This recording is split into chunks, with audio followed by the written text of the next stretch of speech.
Item ಯಾವುದೇ ಇರಲಿ try ಮಾಡಿ ಆಚಿ ಚಿಕನ್ ಮಸಾಲಾ. ಆಚಿ ಚಿಕನ್ ಮಸಾಲಾ. 2 ಕೋಟಿ ವಿಮೆಗಾಗಿ ಪತ್ನಿಯಿಂದಲೇ ಪತಿ ಕೊಲೆ ಪ್ರಕರಣಕ್ಕೆ ಸಂಬಂಧಪಟ್ಟಂತೆ ಕೊಲೆ ಕೇಸ್ಗೆ ಸಂಬಂಧಿಸಿದಂತೆ ಇದೀಗ ಮತ್ತೊಂದು ಟ್ವಿಸ್ಟ್ ಸಿಕ್ಕಿದೆ.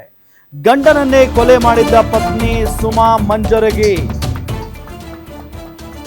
2 ಕೋಟಿ ವಿಮೆ ಸಲುವಾಗಿ ಪತ್ನಿಯೇ ಗಂಡನನ್ನ ಕೊಂದಿರುವಂತ ಪ್ರಕರಣಕ್ಕೆ ಸಂಬಂಧಪಟ್ಟಂತೆ ಈ ಪತ್ನಿ ಸುಮಾ ಮಂಜರಗಿ ಇದಾರಲ್ಲ, ಕೊಲೆಗಾತಿ, ಇವರ ತಾಯಿ ಮನನೊಂದು ಸೂಸೈಡ್ ಮಾಡ್ಕೊಂಡಿದ್ದಾರೆ.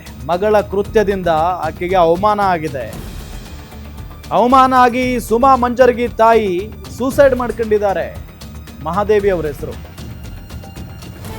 ಸುಮಾ ತಾಯಿ ಮಹಾದೇವಿ ಬದಾಮಿ ಆತ್ಮಹತ್ಯೆಗೆ ಶರಣಾಗಿರುವುದು. 57 ವರ್ಷ ವಯಸ್ಸವರೆಗೆ ಘೋಡಗೇರಿ ಗ್ರಾಮದ ನಿವಾಸದಲ್ಲಿ ಮಹಾದೇವಿ ಆತ್ಮಹತ್ಯೆಗೆ ಶರಣಾಗಿದ್ದಾರೆ.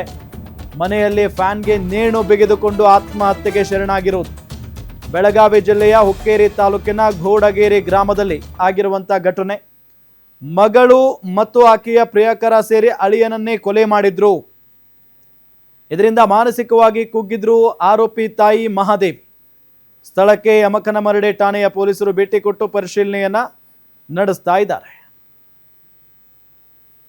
ಇದೇ ವಿಚಾರಕ್ಕೆ ಸಂಬಂಧಪಟ್ಟಂತೆ ಡೀಟೇಲ್ಸ್ ಕೊಡ್ತಾರೆ ನಮ್ಮ ರಿಪೋರ್ಟರ್ ದುರ್ದುಂಡಯ್ಯ ಸಂಪರ್ಕದಲ್ಲಿದ್ದಾರೆ. ದುರ್ದುಂಡಯ್ಯ, ಈಕೆಯ ಮಗಳು ಮಾಡಿದಂತ ಈ ಕರ್ಮಕ್ಕೆ ತಪ್ಪಿಗೆ ಪಾಪ ತಾಯಿ ಬಲಿಯಾದ್ರ ಅಂತ?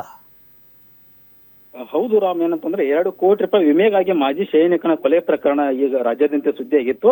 ಅದೇ ಪ್ರಕರಣಕ್ಕೆ ಸಂಬಂಧಂತೆ ಏನಂತಂದ್ರೆ ಆ ಮಾಜಿ ಸೈನಿಕನ ಹೆಂಡತಿ ಅಂದ್ರೆ ಪತ್ನಿಯೇ ಆತನನ್ನು ಕೊಲೆ ಮಾಡಿದಳು. ಆತನ ಏನಂತಂದ್ರೆ ಆಕೆಯ ಒಂದು ಪ್ರಿಯಕರನ ಜೊತೆ ಸೇರಿ ಒಂದು ಆಕೆಯ ಪತ್ನಿಗೆ ಒಂದು ಚಟ್ಟ ಕಟ್ಟಿದ್ರು. ಇದರಿಂದ ಮನನೊಂದಂತ ಒಂದು ಏನಂತಂದ್ರೆ ಆ ಮಾಜಿ ಸೈನಿಕನ ಹೆಂಡತಿ ಆಕೆಯ ತಾಯಿ ಆದಂತ ಮಹಾದೇವಿ ಬಾದಾಮಿ ಅವರು ಕೂಡ ತನ್ನ ಮಗಳ ಕೃತ್ಯದಿಂದ ಮನನೊಂದಿರು. ಪಾಪಿ ಮಗಳ ಈ ರೀತಿಯಾಗಿ ಕೃತ್ಯ ಕೆಲಸವನ್ನು ಮಾಡಿದ್ದರಿಂದ ಇದೇ ಒಂದು ಮನುಷ್ಯನಲ್ಲಿ ಕೊರಗಿದ್ದಂತ ತಾಯಿ ಅದಾದ ಬಳಿಕ ಆಕೆಯನ್ನು ಅರೆಸ್ಟ್ ಮಾಡಿರ್ತಾರೆ ಯಮಕನಮರಡಿ ಪೊಲೀಸರು. ಇದರಿಂದಾಗಿ ಮತ್ತಷ್ಟು ಮನನೊಂದಂತ ತಾಯಿ ಮಹಾದೇವಿ ಇವತ್ತು ಗೋಡಗೇರಿ ಗ್ರಾಮದಲ್ಲಿ ನೇಣಿಗೆ ಶರಣಾಗಿ ಆತ್ಮಹತ್ಯೆ ಮಾಡಿಕೊಂಡಿದ್ದಾರೆ.